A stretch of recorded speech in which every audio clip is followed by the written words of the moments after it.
In your opinion, does our brain define who we are? I ask because in the classical worldview of the self, like we are basically an integration of our mind and our body. That is, they are intrinsically connected.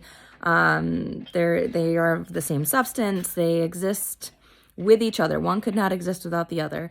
But in this dissolution of self with like modern materialism, moving into modern liberalism and everything else, there is this dissolution of self that is talked about in philosophy, where basically there are these stepping stones that take place in philosophy, where in the classical worldview, the mind and the body were innately intertwined. One could not exist without the other. And then it shifts to the mind and the body both exist, but they exist separately. And then now it's getting to the point where like the mind is all that there is, and then the brain is the mind. And so like, is it that the brain is how we are defined?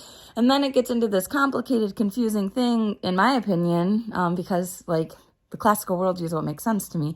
But, it kind of gets into this thing of like, okay, what is, our authentic self, right? We're encouraged to pursue that nowadays with the modern liberalism, our authentic self, pursue what is right for you.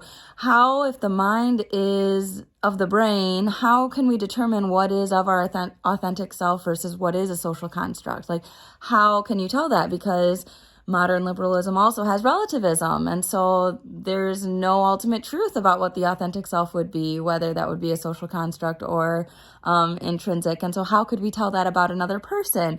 It goes down this like really slippery slope that is like very confusing to me, because I feel like the entire foundation to existence is lost within this. If we don't have an ultimate purpose, if we are not fully integrated, our mind and our body, all of these pieces, if we are just boiled down to our brain, which is an interesting thing now that we're getting more into brain science, being able to see how different things affect our brain, how the male and the female brains look differently from each other.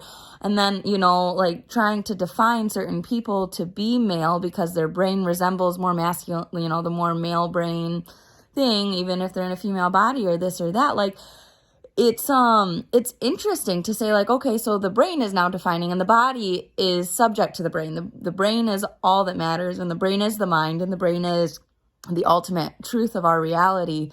But within that, this philosophy, I just think is like, it's so inconsistent because it would vary person to person. Whereas for me, the way that I see the world, it's like you plant a seed, it's going to grow. Like a human is conceived, it's going to grow to a baby. If you let natural everything just take its course, right? With no intervention, unless, or the body in its imperfection is unable to sustain that life naturally, where, low progesterone or whatever it may be. But like but it's, I don't know, like the philosophy that there isn't an ultimate good that would have been, that like infertility wouldn't exist. And I'm talking about that, through personal experience currently. And then also it is Infertility Awareness Week this week.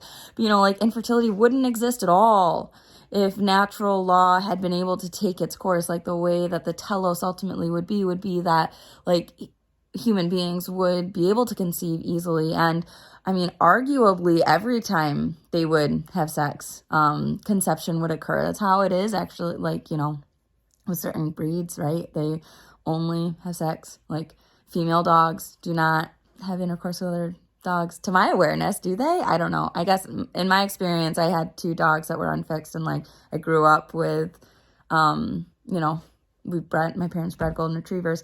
They only had sex when they were able to conceive and conception would occur. And yeah, so anyway, but so what if it would have been that every time you had sex a baby would have been conceived, and that was like the ultimate purpose of sex, right? Unitive and procreative. But I don't know. So it's just an interesting thing though, this whole like separating the mind from it all. And then like, it almost seems like the brain is getting defined as the mind. So then the brain is the person, and it's the epitome of the person, and the body doesn't matter anymore because the brain is all that there is. Even though the brain is a part of the body, it's kind of confusing. But that was the summation of what I took away today from Mill. And then there were a couple more, and we talked about a couple like anarchists and some different things. And I'm just like, each self is the product of its own self-interpretation, Professor Hill says. And it's just, and there is, he says freedom is increasingly contended, requires a total rejection of the unified self. So there is nothing that could unify us as a community, because suddenly now we're all our own individuals to an extreme degree, and we all determine our own self from our experiences, like what we perceive to be true.